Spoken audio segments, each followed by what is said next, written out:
আসসালামু আলাইকুম। সবাই কেমন আছেন?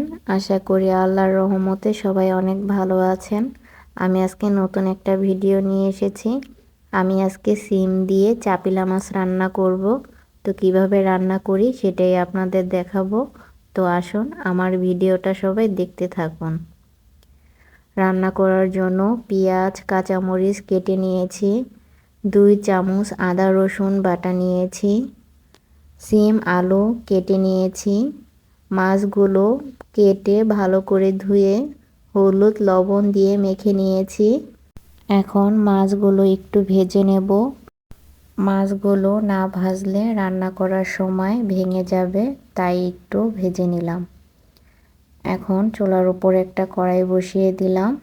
এর ওপর অল্প পরিমাণ সরিষার তেল দিয়ে দিলাম। তেলটা হালকা গরম হয়ে আসলে মাছগুলো এর মধ্যে দিয়ে দিলাম। মাছগুলো এক পাশ ভাজা হয়ে গেছে, এখন আমি উল্টে পাল্টে ভালো করে ভেজে নেব। ভাজা হয়ে গেছে, এখন আমি মাছগুলো উঠিয়ে নেব। উঠিয়ে নিয়েছি। এখন রান্না করার জন্য চুলার উপর কড়াইটা বসিয়ে দিলাম।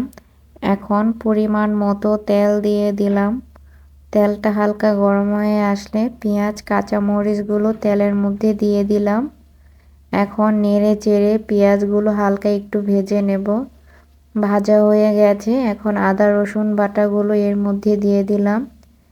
এখন নেড়ে চেড়ে আদা রসুন বাটাগুলো একটু ভেজে নেব। ভাজা হয়ে গেছে, এখন অল্প পরিমাণ পানি দিয়ে দিলাম মশলা কষানোর জন্য।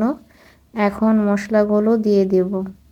2 চামচ হলুদের গুঁড়া দিয়ে দিলাম, 1 চামচ মরিচের গুঁড়া দিয়ে দিলাম, 2 চামচ ধনিয়া গুঁড়া দিয়ে দিলাম, 1 চামচ লবণ দিয়ে দিলাম।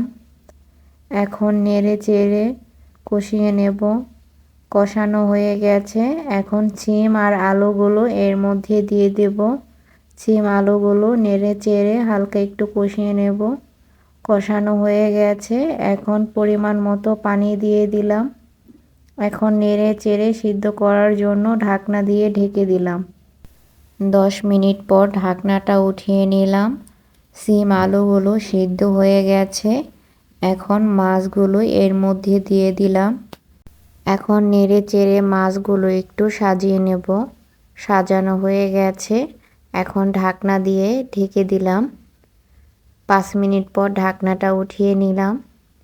এখন 2 চামচ জিরা গুঁড়া এর মধ্যে দিয়ে দিলাম।